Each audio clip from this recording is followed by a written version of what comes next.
And we're live with our 87th episode of Absolute AppSec.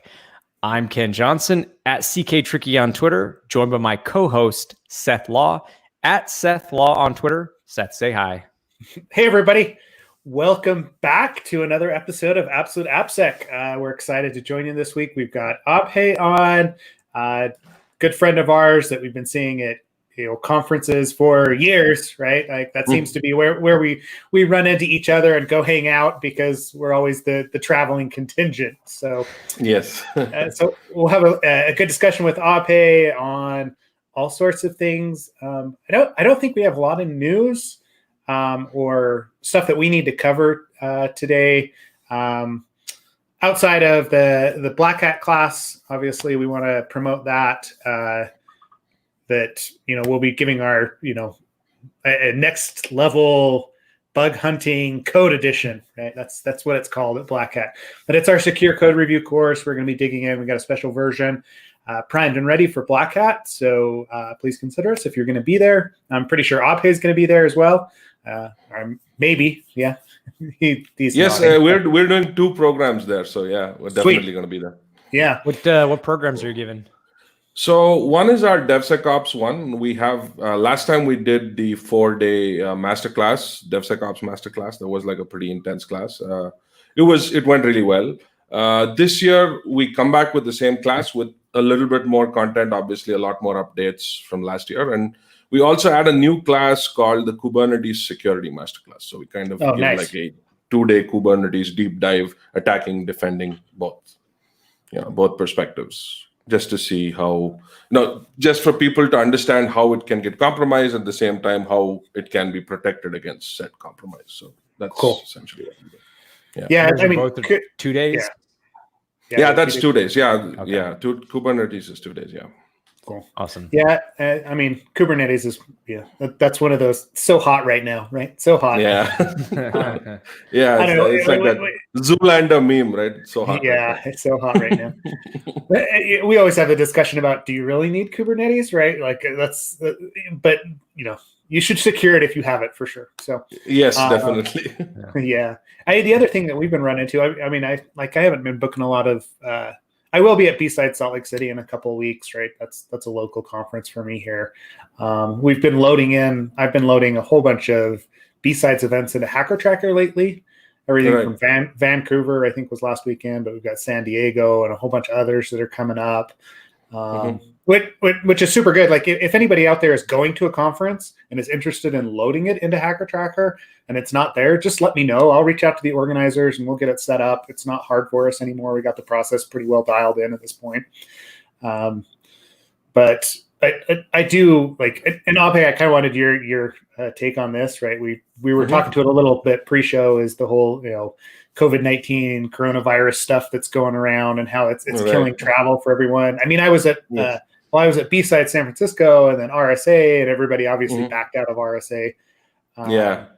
I think it had like 50% less folks this year. Is that right? I didn't attend, so I don't know. Yeah, see, that's just it. You didn't attend, right? No, but I never attend RSA, so that's. I was gonna say, was that because of the virus or because it's RSA? No, it was RSA this time. I was kind of traveling a lot, so I decided not to do RSA anyway this year. Oh, okay. I did attend like last year, but not this year. Yeah, it is hilarious with your travel. Like, we were walking on the streets of Tel Aviv, just running into you, like Melbourne, Australia. It's just like we always like run into each other in these random locations around the world. Awesome. Yeah, no, it was a lot of fun. Yeah. I mean, it definitely travel a lot. RSA. So I didn't actually go walk the floor or anything because I was there for B-Side San Francisco. I saw some people on Tuesday and then I split. I didn't stay for the full conference either, right? Like, I wasn't planning on it, but it didn't feel quite as crowded as it has in years past. So I heard a lot of folks, especially some of the sales folks, say that they were actually able to have meaningful sales conversations this time around rather than before, because it was not as crowded and they didn't have to fight for floor space, is what I heard. Yeah. That's interesting. In fact, a lot of stuff has gotten canceled, right? I was just telling Ken as well. Singapore, Black Hat canceled. Then there was another event connected to Black Hat at the time that's gotten canceled. I was supposed to speak at SecApp Dev next week in Belgium. That's gotten canceled. So it's kind of been like back-to-back cancellations. I think they canceled a whole bunch of mobile events, so on and so forth. Lots have been canceled. I don't know. Like part of me, like I understand they're trying to, like the health organizations are trying to get a handle on it and how serious it actually is. The numbers that I see, it's, it definitely spreads, but influenza and flu are just as bad, right? Like when it comes down to it, and it's just the new kid on the block that everyone's afraid of, right? But I think it's the fact that I don't think it has an antidote yet is what people are freaking out about. I think that's the bigger thing, rather than I mean I don't know. I'm not a epidemiologist or somebody who's even remotely qualified to speak on this, but I think that's what. So give us your professional opinion as someone who deals with computer viruses from time to time.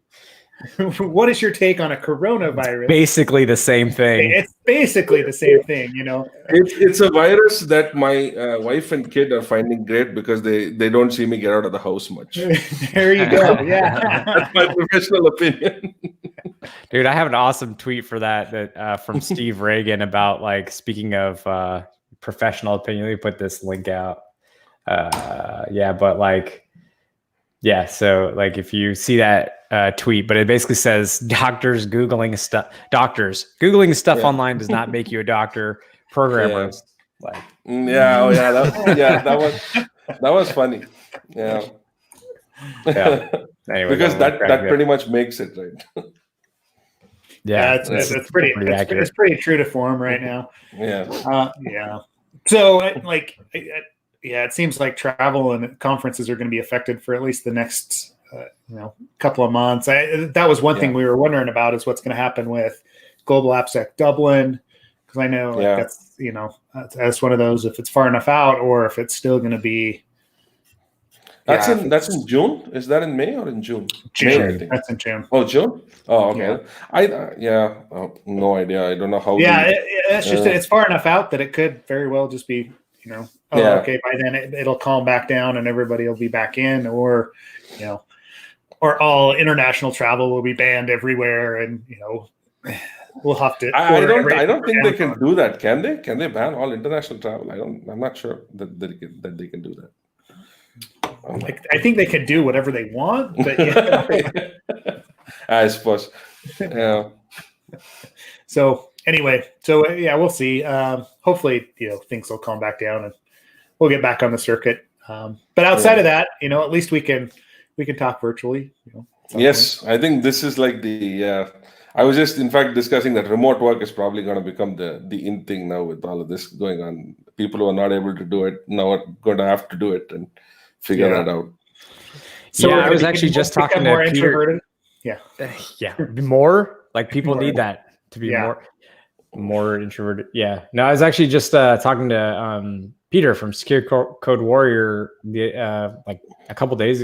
What's the Tuesday? You may know it was yesterday, and he was like promoting people kind of staying away from the office and just working remotely for that reason. Just like don't spread anything. But it's funny, we're talking about the coronavirus, but this year's been a very nasty flu season too. So at least in the US, that's been a very problematic for So by the way, I'm so happy this finally happened, because this is I feel like it's our 40th attempt at trying to get this to work, because just our schedules were like kind of all wacky and out of sync, and so we tried to make this happen, and I think maybe there was an illness or something also. I don't know, I don't remember, but I'm just happy that we finally got your time. The last one was me though, because of the coronavirus, because I was flying through Hong Kong and I had to change my tickets out. That was on Feb 11th, so I had to reschedule, and that was a little bit of a mess. Yeah. No, I'm just happy to see it happen. When we talked in Melbourne, you had, there was some wealth of knowledge that you have trapped up in that brain of yours, and lots of experience. And I think that's really like what we want to. Yeah, we definitely want to pull some of that out today. See what we can. Sure. extract. Absolutely. Whatever I can pull out. Yeah, Sweet. but also like really practical, realistic sort of experience. So that's awesome. Yeah. Thank you. So I think the first thing, like the one item that we had kind of from the news was that the OWASP Threat Dragon tool dropped. Well, the version 1 dropped this week. So Right. like supposedly it's stable. If you haven't used it, it's kind of I want to say knock folder. That's a German word, though. That doesn't help us. It's a descendant of Microsoft's threat modeling tool, or it's inspired by it, right? But it's an open source tool to help actually do threat models and use like UML diagrams and actually give you something to start from when you're doing a threat model. Right. Have either of you played with it at this point, or? I had played with it probably 2 years ago, not recently, no. But when I had used it, I think it had the Electron app even back then. But I'm not much of a threat modeling with diagrams guy. I don't know. I have a slightly different take on threat modeling rather than overdoing the whole diagrams thing. Yes, diagrams are useful, but most of the tools that I see tend to be extremely diagram heavy. So, and I think that doesn't work in an agile / DevOps style setup because you don't have time to create diagrams. I mean, you need to kind of get into it really fast. And I've seen that, especially with the kind of engagements that I've been doing over the last maybe a year and a half, I've seen that a different approach works much better than a purely diagrammatic style approach. Yeah, and like Ken and I talk about this quite a bit in the code review course as well, because that's one of the first things that we do with the code base is, hey, you sit down and you get to know it, and then we perform basically a mini threat model, like in the fashion that you're talking about. It's like, no, we're not talking like full threat actors to everything. It's like, all right, what are you concerned about here? What is it that I should be looking at? And I think all of the diagrams kind of come from the old waterfall, development methodology, right? And we're trying to shoehorn a lot of that in. It's not to say that it's not useful to do at some point, especially if you're building a new product or something like that.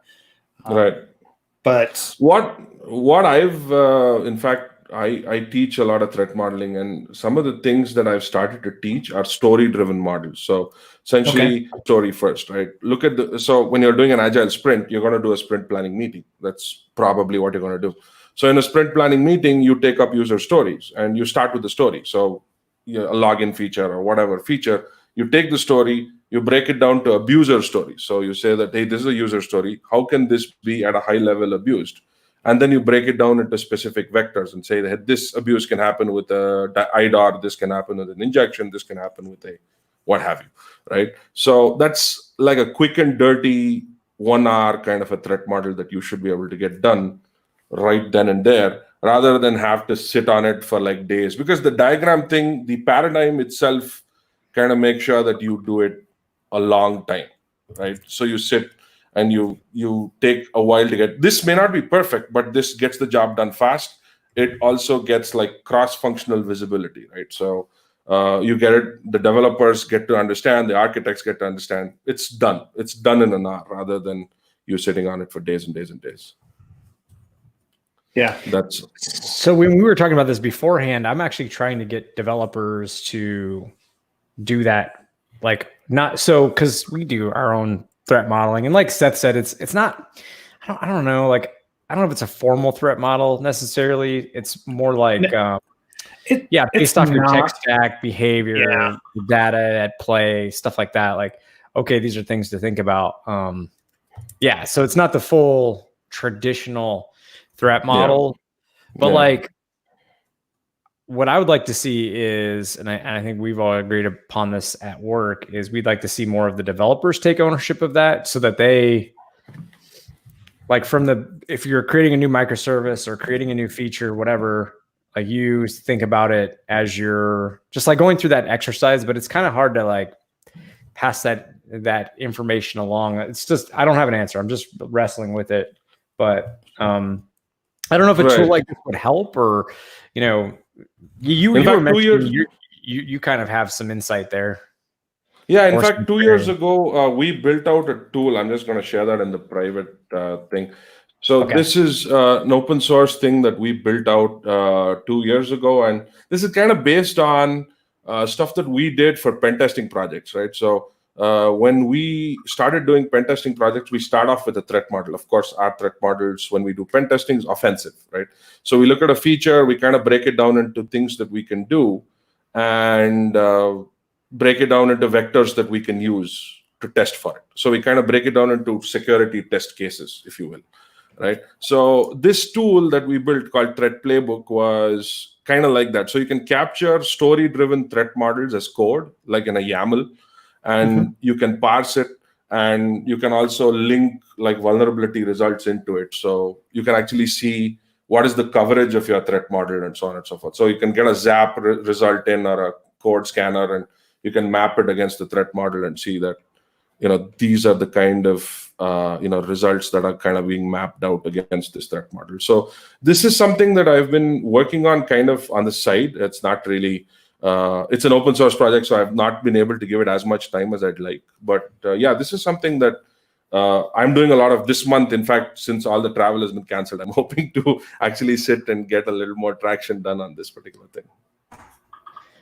I've also put in because on the page, on the GitHub page, there's a link at the top in the description, but in case people there's a whole intro GitHub IO it's GitHub pages intro with a video description of it. Yeah, I spoke about this in AppSec US 2018 as well, this tool and this approach. So yeah, it's interesting, but I think it still needs a little bit of time to kind of permeate down to people who are doing it, especially since you want developers to own it. It's always going to take a little bit of extra time. It's not always going to be super fast. I think I found the YouTube video as well. Yeah. So if you want to watch, it's your 2018 AppSec USA talk, threat model as code. Yeah. Yeah, I can, what's funny is you had mentioned not having time for diagrams, but what's funny is for our developers, they definitely build diagrams. There's usually a docs folder, with some good info there. And that's, part of what Seth and I talked about is like reading those docs because somebody put them together. There's probably a good reason for that. Yeah. Mm-hmm. So I don't think it's like impossible time-wise for that to happen. It's maybe more of just a training thing, perhaps, but I'm not sure. Yeah, the way I see it is that yes, diagrams are great if you can have them. Or my point is, don't get too caught up in the diagram, right? Don't look for the perfect description in your diagram, because that's going to take, especially in a company where you don't really have that kind of process. Let's say you just have docs and you have a slightly more ad hoc process. A lot of times you don't have the the whole discipline of doing a lot of great UMLs or whatever diagrams that you want to do. So get started somewhere. Don't waste time trying to make it perfect. Get started and then iterate along the way. Yeah. It's, I don't know. Like I feel like what Ken's saying, like the training, what you're saying, like you iterate as you go, makes the most sense. Like it's always been, at least when I've been in an organization, it's always been one of those, we'll get to it eventually type things, right? And it always gets put on the back burner because of features, right? Let's be honest. It's yes. And so trying to shim something in there that is, hey, at the very least, we're thinking about like the abuse cases, like you're talking, the abuser cases, right? So during sprint planning, even if it's only 30 seconds, at least you're saying, hey, this could be abused these 3 ways, so that there's something that bubbles up. Is better than, hey, we put it into our, InfoSec playbook or whatever you want to call it, and that we're going to do threat modeling, and then you get the auditors in there. They're like, okay, show us the docs, and you're like, we don't have those, right? So, I don't know. Ken, are you getting traction there, or is it all dependent on the ProdSec team over for you guys? No, we haven't really started it. We've only done it in so much as when we have. So there's like this process where you submit a security review, which means everybody from security gets eyes on whatever you want to build. And then there's an individual AppSec review. When it hits pretty much those 2 points, it's kind of around the same time. We'll do a meeting to discuss whatever is being built. And so that's been kind of our early entry into here's what the questions we're asking. Here's sort of like why we're asking this, things to think about. And so that's been kind of like a soft intro into what, into the minds of threat modeling and AppSec, but we don't have formal training yet. And the documentation, I'm actually in charge of working on that right now to make it to like sort of, this is why I say I'm struggling with it, because it's kind of hard to like pass that info along to people. But I do think it's a more useful exercise, or at least as useful exercise for those developers, because they're the ones you're going to have to be thinking about all these things throughout the process of building that code. And if they're already there and already thinking about it, cool. Like we can avoid a bunch of things. So, and then the rest of it's maybe just like minor, because I'm sure you both have had this experience. If the major architecture risks are addressed early on, then all the like other stuff that comes along, all the minor stuff, it's easily corrected. It's kind of like what we're there for. We're kind of like the cleanup crew to just do like a review and see, okay, that little thing that some of it's just defense and depth things that we add and we report on, but most of the big risky things happen up front.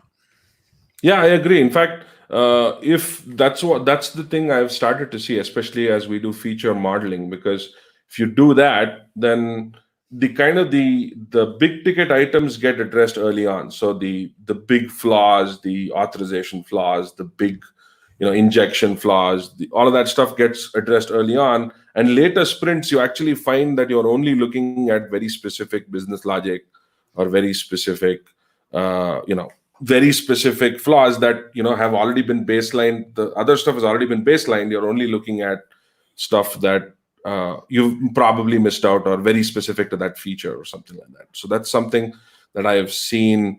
In fact, recently I was working with a oil and gas company and oil and gas, it's extremely non-tech, right? They're not really most tech savvy folks on the planet, but they've taken to this process so well. I was really happy to see their prod teams actually just get into the meeting and just start this process. And through 3 sprints, we saw that they're pretty much dealt with all the low-hanging fruit stuff, and they were focusing only on the authorization stuff, the business logic stuff that would affect that feature or that aspect of the feature. So just another viewpoint. Yeah, no, it's so when things get introduced later, there are sometimes there's definitely the chance that things get added that are insecure or like insecurely called. But yeah, the architecture and risk I found like more as, I don't know, more time into this career field, more experience, whatever. I've definitely found that if you can architect most of that stuff securely up front, and when I say like, it's not even just like securely, it is, but it's sometimes just good development practices. Yeah. I mean, I was talking to Leaf yesterday about this, and Leaf from Segment, and he was saying like, basically we're talking about how Seth and other friends, sorry, I'll just say other people besides Seth. I don't want to lump you in, have clients with different types of development standards and different, I don't know how to word this any other way, but we're lucky. Here's what I'll say. Leaf and I are lucky to work with amazing developers, top-notch developers. Yeah. That is really the first part of security, is like, if you work with great developers, it's a little far less likely that the code's going to be just a shit show. It's like horribly. Absolutely. So there's your first line. What we do, I feel like, is a lot of just AppSec is a lot of cleanup. That's what I feel like it is for me. It's just like a lot of corralling, a lot of cleanup, some visibility, some like, hey, let me just give some input here, there, whatever. And it's the job to me is not as important as what or I don't know how to say this, but it's just like I feel like the developers are the more important part of this equation. They're your customers. Yeah. That's the way I see it. I mean, they're your customers, right? The developers are your customers. So if you are able to render services that make their life easier, then I guess we're solving most of the problems, actually speaking. Speaking of, we should probably like, speaking of developers and like roles, maybe we should just talk for a second. We should properly introduce you. So Abhay is the founder and CTO of We45. Now, this is the thing. You guys do in-person training, but I think you were mentioning you also have, you obviously have some product, you have consulting, you've grown quite a bit. You're like, I think you had said 50 something people. I can't remember. We're about 40 people now, 40 people, give or take. Fairly sizable it's a fairly sizable firm. So you guys have, I had no idea until we were kind of just, I was asking you more and more about like just because your business is so like you yourself are super involved, which is amazing because you don't always see that. You know, sometimes people are a little, and there's nothing wrong with that. Sometimes people are a little hands off, but you're not. You're definitely hands on for sure. Yeah. So the thing is, a lot of what I do is research, so I kind of have to be that way, and I like being that way. It's kind of fun being that way, so it just works, I guess. Yeah. So people see. I mean, your DevOps Masterclass is like your classes are always super packed. So you're doing something right on that front. Yeah. No, I think we've really worked on the labs quite a bit, and we had a lot of realistic like stuff into it. So I think it resonates with a lot of folks, and we've constantly tried to come up. In fact, our labs have gone full cloud now, so things have, we've kind of kept pace with a lot of stuff that's happening. Yeah. What was it like when you first started the company? What was like the early sort of days like for you? Clueless. For the first 2 years. I was 22. I was 22 when we started. Yeah, so I was completely clueless. For the first 2 years, we were just kind of shooting in the dark and trying to figure out what it is that we do in the first place. And then, after 2 years, we kind of got into a sort of comfort zone where we started to figure out what we wanted to. And so we start off as a very generic InfoSec company, right? We can do compliance, we do policy, we do all of that stuff. Then we slowly started removing stuff that we don't like to do. So we definitely didn't like to do compliance work. So we immediately kicked that out. We like to do a lot of AppSec work. So we kept that in. And so we slowly started to figure out what our niche was. And we settled into AppSec in about, I would say 2013. Around 2015 was when we started to see DevOps, kind of pick up the pace, especially because early on we started seeing the use of Chef and Puppet and SaltStack and all of these folks. And that's when we realized that, hey, you know what? Nobody's thinking about this so much, especially from a security perspective. This was 2015. So not like it is now where everybody is talking about it, but 2015, we had still not seen the proliferation that was, the current DevSecOps space, so to speak. So that's when we started talking about it. I think we did our first OWASP training in 2016 in DC, so your neck of the woods. So that was when we did our first training. It had like 60 people. So obviously, there was a lot of need for that back then and even now. So now there's DevSecOps conferences. That one a couple months ago, or now is that a few months ago? My gosh, time is passing by. DevSecOn, was that the Boston one? No, this was although again, there's so many that are popping up. This was DevSecOps days in Austin. Oh, Austin, yeah. Oh, yeah. I heard about that. Yeah. Yeah, that was James Wickett, Ernest, Karthik. Yes. Yeah. So no, that was. I think that looked like actually a good one. It seemed like it was run by people who knew what they were doing. So they definitely know what they're doing. It was enjoyable. I had a good time, but I think it was only one day, right, Seth? Yeah, it was only one day. I mean, there was some good stuff that went on. It was single track as well. So okay. But it was fun. It was interesting to talk to everybody and kind of get that.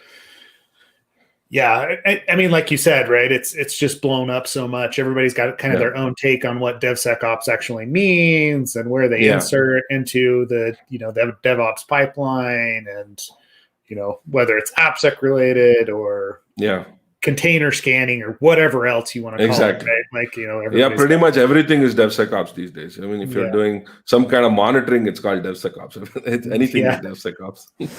it's just one more keyword to put on your resume, so you get like you get hit up by LinkedIn recruiters. That's what it's for, right? In fact, I interview a lot of folks, so someone who can just access an Amazon console and spin up an EC2 is calling himself or herself a DevOps person, and DevSecOps person if they run some kind of vulnerability scan on that box. So that's the this was always it, right? Like when it first came out, because like I think about early on in my career, and like we built basically DevOps tools, right? And we're pushing code into different environments, and that's what DevOps was, right? Even though there was a clear separation between like the administrators and the developers. But like you talk to somebody like that and you're like, okay, right, DevOps when it initially came out was basically just Jenkins, right? Let's be honest. It was just Jenkins. That was and it would just move code from different environments and had like a bunch of rules that you could write. I mean, which is great. It made things super easy, and because Ken, that's what we used as well. And now, like that, as people script it up and they're trying to make it sexy, that became DevOps. Oh, I guess we kind of lost Ken there. No. Anyway, but so there was that. I'm sure he'll be back here shortly. But yeah, there he is. Hi, Ken. Stupid internet. But and then it's progressed from there, right? So there's other tools that people drop in there. But AWS definitely with their code builder and their code pipeline stuff, I think that pushed a lot of it as well. So it wasn't just Jenkins anymore. It became, all right, now there's other tools that are involved. And obviously like the Kubernetes stuff, Docker instances, being able to spin up and down, it just becomes more and more complex. So is that like, talk a little bit about the course that you're teaching, the DevSec or the DevOps Masterclass, DevSecOps Masterclass.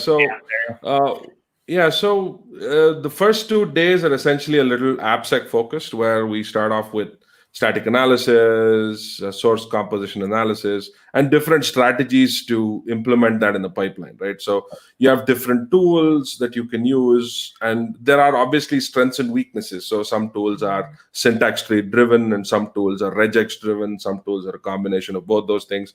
So we kind of look at both those things, and then we start getting into how do you do static analysis in a pipeline? So how do you implement it with pull requests? How do you do it with more traditional Jenkins-like environments and stuff like that?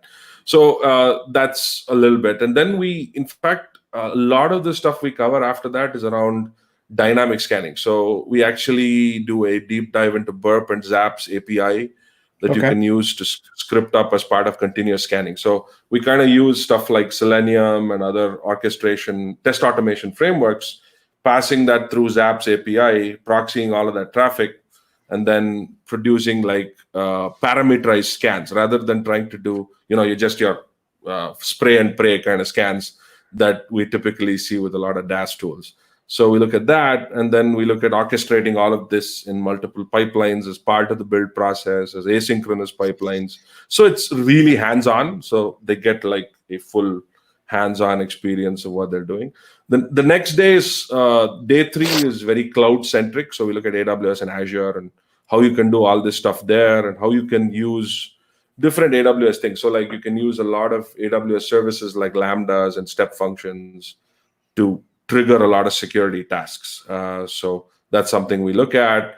We look at how you can do this within AWS. So how you can implement some kind of cloud security automation for slightly more traditional EC2 type stacks versus serverless, very, very API gateway driven stacks. So we look at, we contrast both those. So we do very cookbook style classes where we kind of give you like a challenge to solve and help you solve it through the way. So they kind of learn on the, it gives them a much better perspective of how to do it actually when they get to work. So a lot of people have come back to us and said, I was able to take your code and just immediately get started with it. as the class ended. So that's kind of where we kind of do a better job on many ways. Cool. I was going to ask about the Lambda tasks, Lambda security driven or Lambda security centric tasks. Are those like event driven? Like if an event occurs? Yeah. Oh, okay. Yeah.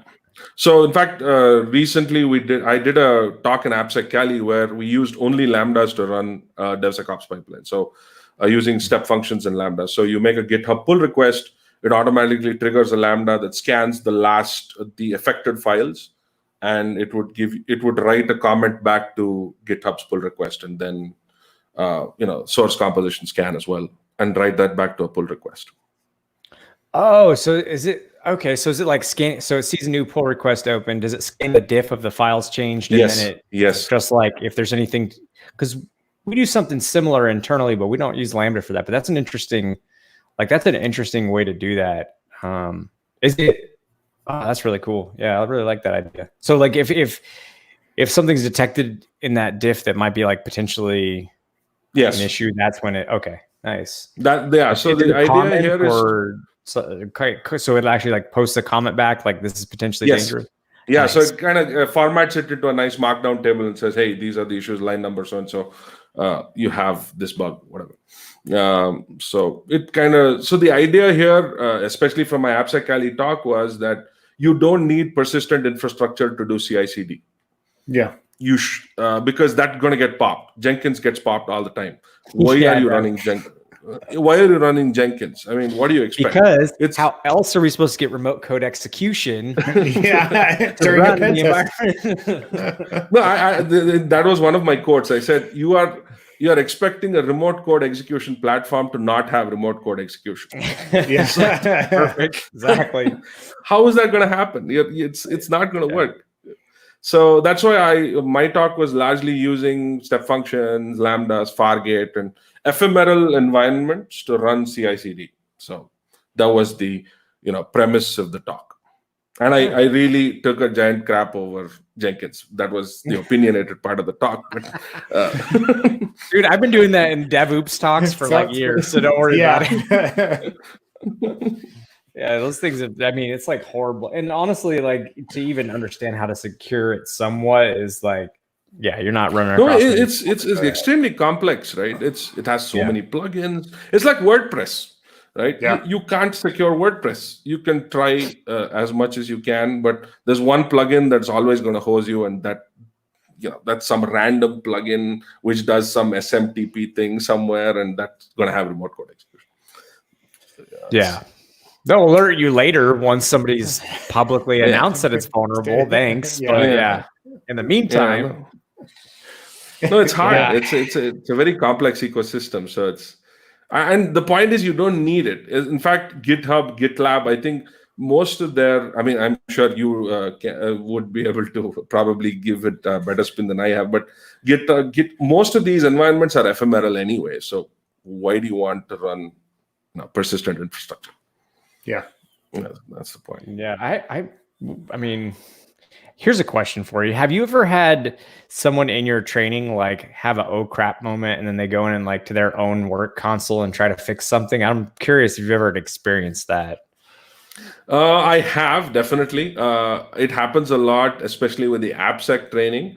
So like secure developer training. So that's when I talk about, let's say, template injection, and they're like, oh, okay, we're using Pug, and can this happen? And I'm like, yes, it can happen. And they're like, you know what, I'm just gonna take a break for like 15 minutes. I gotta call somebody. That happens a lot. Yeah, it happens a lot. Yeah, there's a reason we try to go with a paved path for template languages, because we've had a couple where the operators weren't well documented. They were like unsafe, and they just allowed you to put anything in. Like there's no encoding, there's no escaping. So there's like a good reason now we try to lean towards like a paved path on a lot of things, but templates is one of them as well. Just like nightmare to it's hard. Yeah, it's hard. Yeah, especially with the remote code execution possibilities on those things are just crazy. It's just mind-boggling. And it's so easy to exploit. You just run TPL map and you get shell. It's really sad. It's like, isn't like Pug and Nunjux, those two are pretty like easy to get an RCE on template injection, if I'm not mistaken. I think Nunjux for sure. I'm not sure about Pug. I've dealt with Ginger 2, Pug, and Free Marker in Java, and all three of them are pretty easy to exploit. Ginger 2 is like trivial. You can pretty much do anything you want. I think Tim Tones wrote a blog post about remote code execution with Jinja, if I'm not mistaken, Landmaster 53. He it's pretty trivial. It's crazy. Oh, you can pretty much do anything you want with those. Those are fun vulnerabilities. In fact, I think in one of the classes we did, we used a template injection to steal environment variables from Lambda, which have the AWS session ID and tokens and stuff like that, and use that to gain complete persistence over the AWS environment. So that's kind of like some of the, red team aspects of stuff we did. Speaking of which, did you see that their Meta Endpoint for AWS? Well, of course you did. I mean, this is what you do. But Seth, I don't know if you'd seen this, that AWS has like changed their how they have the version 1 of their meta credentials where you just do like a GET request to actually get the credentials. Well, now it's like a 2-part step. So I think it's like a put or something like that to the to the endpoint, and then it gives you back a token to then make the GET request to get the credentials. So it's like a 2-step thing. So it's not like it's a version 2. So it's not SSRF. It's the SSRF prevention stuff. I mean, we talked about that. That episode was a long time ago. I think that was. Did we? Yeah, at some point. Well, no. We didn't talk about version 2. We were talking about version 1. No, because we had Will on Bankston, right? Right. And he was talking about how he had made like a proxy that would handle that for the team. I think Netflix that he was working with at the time, like whatever. Yeah. Right? But yeah, it's not surprising, right? That's there. I mean, if you could find template injection or something like that, though, all bets are off, right? Because you can do a put, right? It doesn't. Yeah. Once you can start crafting it and it's not strict SSRF, all bets are off. I don't know. I compare Jenkins a lot to like some of those. You talk about the RCE stuff, right? But like a database like utility, right? Like when you install something that is a database utility and has a console on it, or like you can write straight SQL. Guess what? You're gonna have SQL injection, right? It's there. Yeah. You're not going to get away from it. Like you can secure it all you want, but the second that you give anyone permissions to it, it's done. It's just done. So as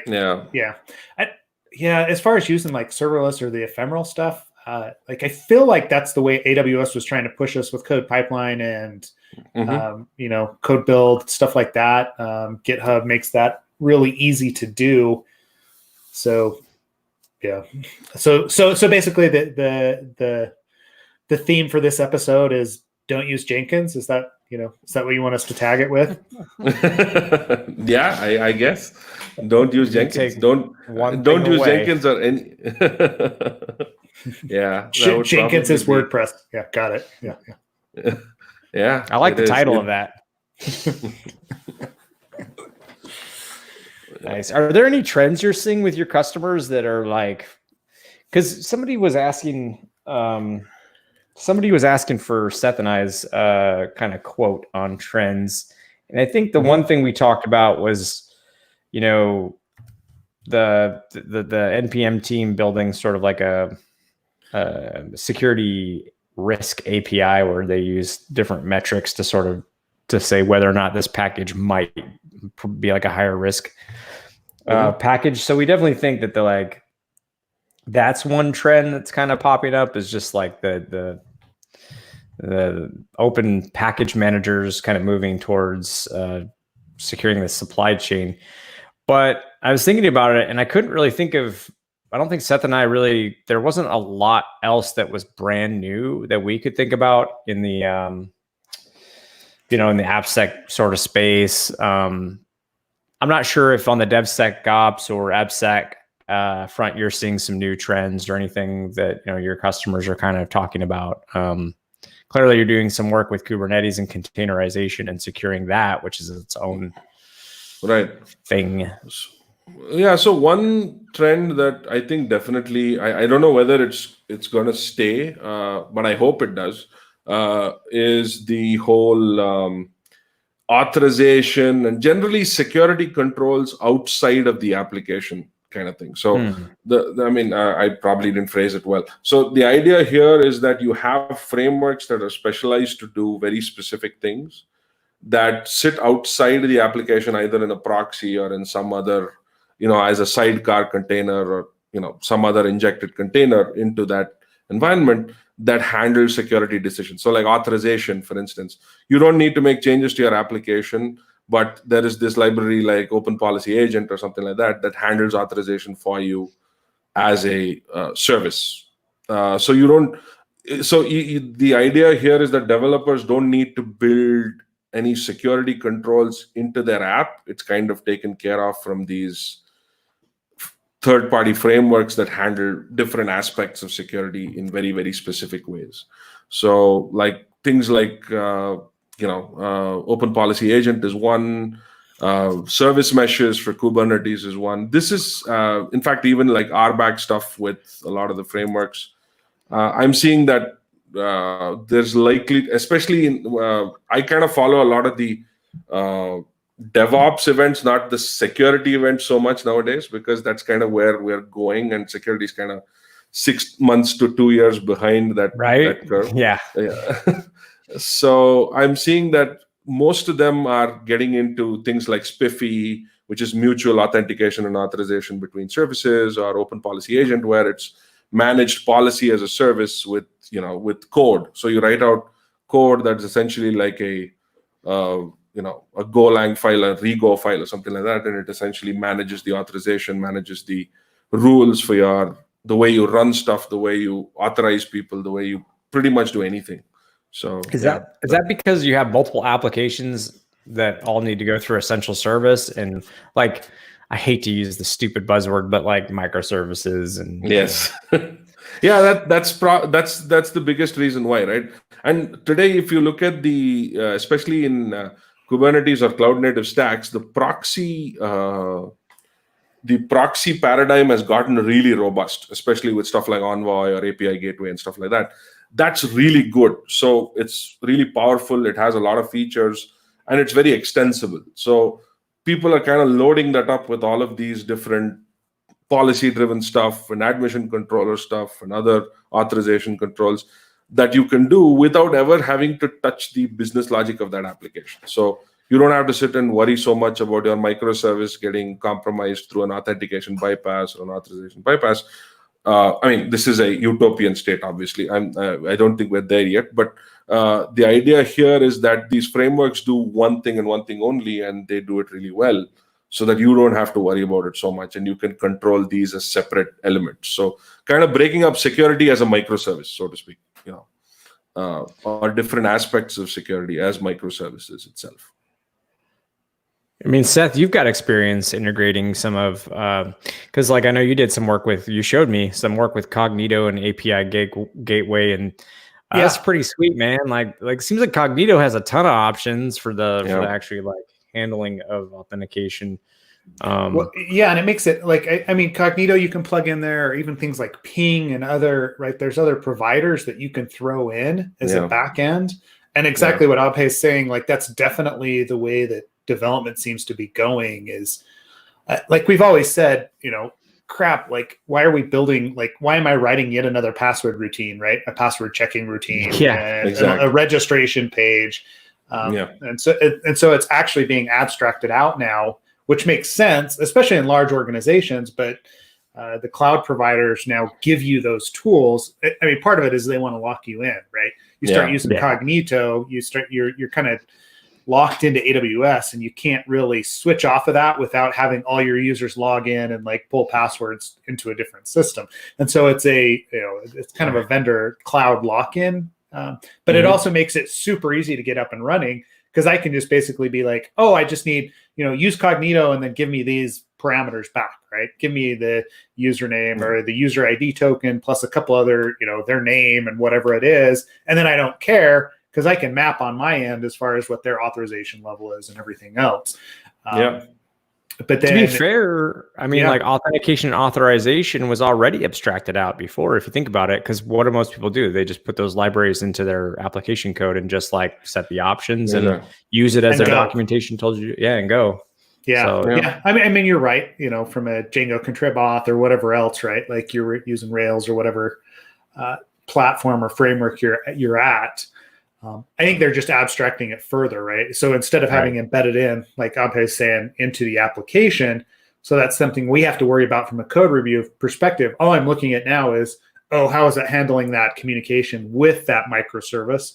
Because I know that that's already been checked, as opposed to, what are the settings here locally? So with API Gateway, I can't remember too many details. So is that, do you just put in your list of endpoints and like, I've never messed with it, configured it at all. So I'm not sure, like, can you, like, how does API Gateway work and look? So I have used it largely in the context of Lambda. So you can, Lambdas are event driven. So you can use API gateways as event sources. So you can say /login. If somebody makes a post request to /login, then invoke this login Lambda. That would give you a response. And you can also add in stuff from Cognito and say that, hey, you know what? Whenever any request is coming into this particular route, just make sure that it is from this user pool. So it will automatically do the JWT stuff. It will do the authorization. You don't need to worry about that at all because Cognito and the API Gateway talk to each other and they've kind of figured it out. Yeah. So just like they kind of figure it out. It's magic. Don't worry about it. It works. Yeah, it does. It's kind of magic. It is. It's nothing short. It is. That, really. Yeah. No. So, and the same thing goes for any apps or wherever you're sending it behind the scenes, right? When the API Gateway comes in, like that's where I've used it most of the time as Lambdas as well, right? It's like, hey, if it's going to this specific endpoint, I've got to make sure that it's got the token on it, right? And then I pass it through, and the Lambda itself is checking the authorization to see whether or not they're, that they have privilege to invoke that. But at the very least, the authentication layer, that access control layer, is handled by API Gateway. And if I'm worried about it, like I want to check the logs, I go look in CloudWatch, right? In CloudTrail. And that's where it's all at. And I don't have to, I'm like not maintaining a database of that anywhere, or it's all just exactly. Yeah, it makes it pretty easy and pretty slick. Like you'd be surprised how quick you can get that up and running with an endpoint on it, and you don't have anything outside of a little bit of code in Lambda, and it works. So, yeah. Oh yeah, it's magic time. Magic time. In fact, it is magic time.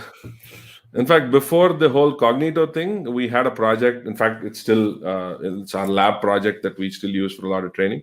We wrote the entire JWT thing ourselves, the password thing ourselves, but then.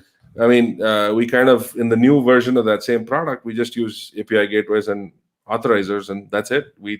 It took like 1/10 the time it took to actually get that previous stack up and running. It was super fast. Yeah, that's amazing.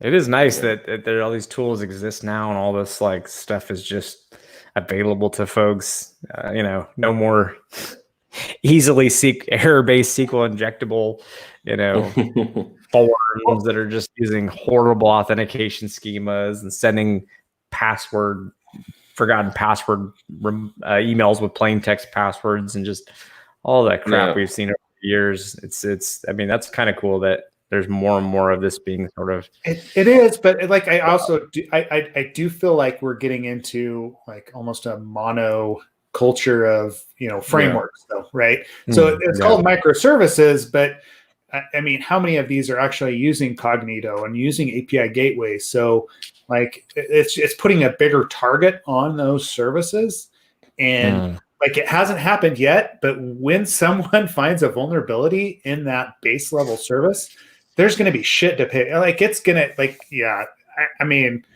shit's gonna hit the fan, and like we'll see, what happens there. But it's like we've only got 3 or 4 different big cloud providers that actually provide those services that are used in that manner.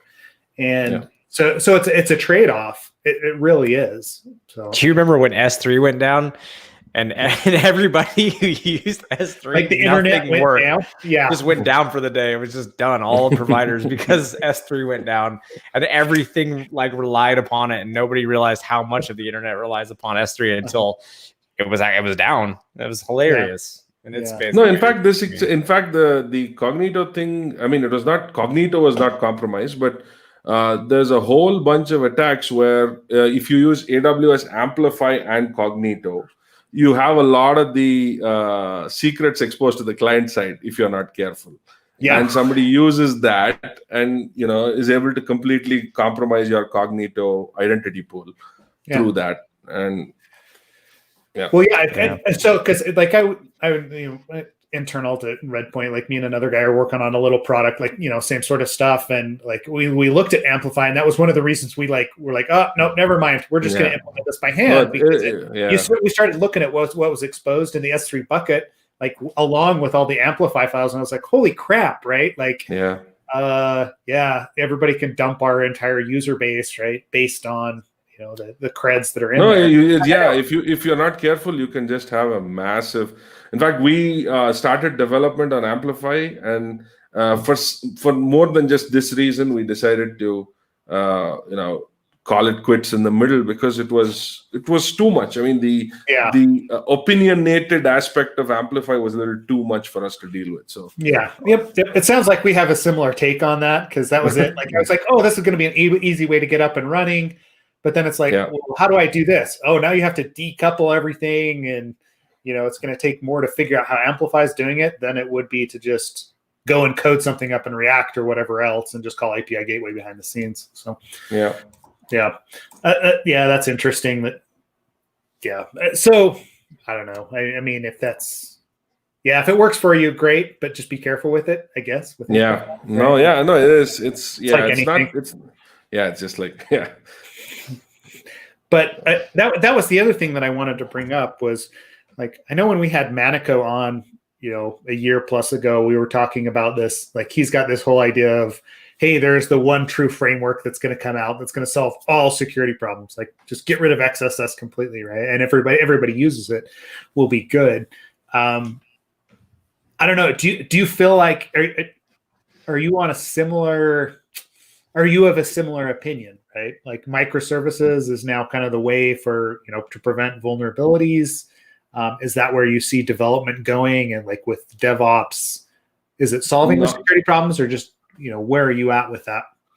No, in fact, I just saw an article, not just an article, a lot of people who I respect on Twitter and generally in the tech world, saying that microservices are a pain in the ass and we need to move to monoliths again.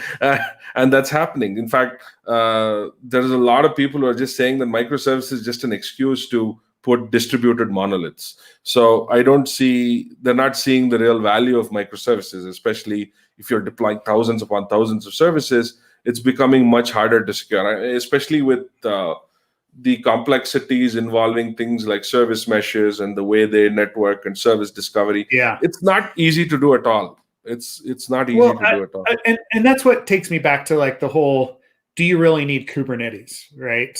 And the discussion is like, you've got a small application, and a monolith is probably going to serve you just as well as, if not better, because of the complexity that you add. Right. Yes. There are certain organizations that need Kubernetes and need to have those microservices decoupled, and they need to be able to structure it like that. But just because it's the hot topic doesn't mean that your organization needs it, or that you're serving it well by implementing something that you're going to have to go and learn more about. So it's a strange trade-off. And that's tech for you, right? We've always lived in a state of neo-mania, right? Whenever something new has come out, we've jumped on the bandwagon almost immediately, and we've had these early adopters, not just early adopters influencing everybody else, and everybody else kind of hopping on that train. So it's always been what tech has been about. I think it's just that with Kubernetes, I think the way I see it with Kubernetes is great technology, but the thing that scares me about it is the size of the entire landscape.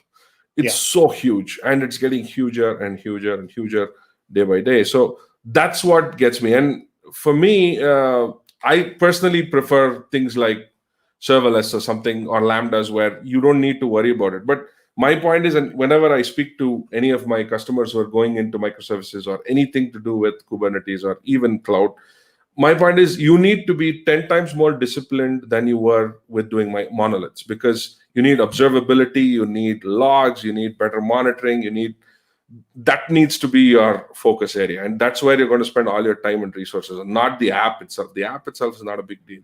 It's the discipline that you put in for validation, for logging, which is going to actually make or break your security for that application or for those set of applications. Yeah. And I would argue even just not security, but operations, right? Yeah, like exactly. When it was a monolith, when it was sitting in your data center, you could have like your system administrator log in and check the logs, right? Whoever was on call, like, and act as first level support. The second that you push into Kubernetes, it's like, okay, you got to have someone that knows Kubernetes and the application and that your deployment actually available to troubleshoot anything. Because if you don't, like, it could be a network, it could be the proxy, it could be the app itself, right? Like, there's just so much more going on with it that, the complexity is going to kill you from a security perspective and from an operational perspective. So absolutely. Yeah. I mean, it can be incredibly powerful and useful, but it's not the, I don't know. It comes back to discipline. It comes back to discipline. If you don't have discipline before, you're not going to suddenly get disciplined just because you go microservices. That's not going to happen. It's largely about if you have a good set of practices doing this, then you will be considered doing that, and that will make it better. But a lot of people just jump on it because they think it's going to solve all their problems, and that's wrong. Yeah. No, it solved all my problems. It makes my coffee in the morning now, so don't worry about it. Sweet. Well, Abhay, we've been going for an hour. I know it feels like we've only been talking for like 15 minutes, but my God, a little over an hour. And this is what always happens, right? Is like we have a lot that and I don't think we really even dug into your background outside of when you started We45. So we'll have to get you back on. Sure. But before we call it for today, like where are you going to be in the near future? How can people contact you? Like what's your next couple of months look like? So the most of my the next couple of months is stuff that I'm going to be working on for August and out. So a lot of the research stuff for the classes, as well as, so we're building a new online training product, which is going to launch in April. So it's going to be a lot of the stuff that we teach in conferences is going to be online, with our labs online as well. So I'm kind of busy with that right now. We're going to be launching that in April. Other than that, I am available on Twitter at Abhay Bhargav. That's first name, last name. I do a lot nowadays. I'm doing a lot of live code videos and stuff like that to kind of put some content out to the community. So you can follow me for that, and cool. So like Twitch streams, or is that what? No, just YouTube. Just YouTube videos. Not I'm not good enough to be live yet. I'm just gonna like record these videos and put them up on YouTube. Cool. Yeah. Cool. Yeah, we'll find you online, and I'm sure we'll see you at an upcoming conference here. Any last minute advice or things that you wanted to talk about before we end it for today?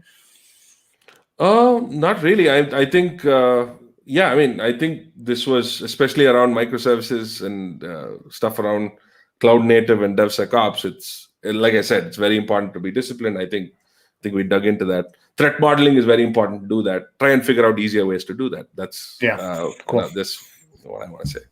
Yeah. Well, we appreciate you taking the time to come talk to us.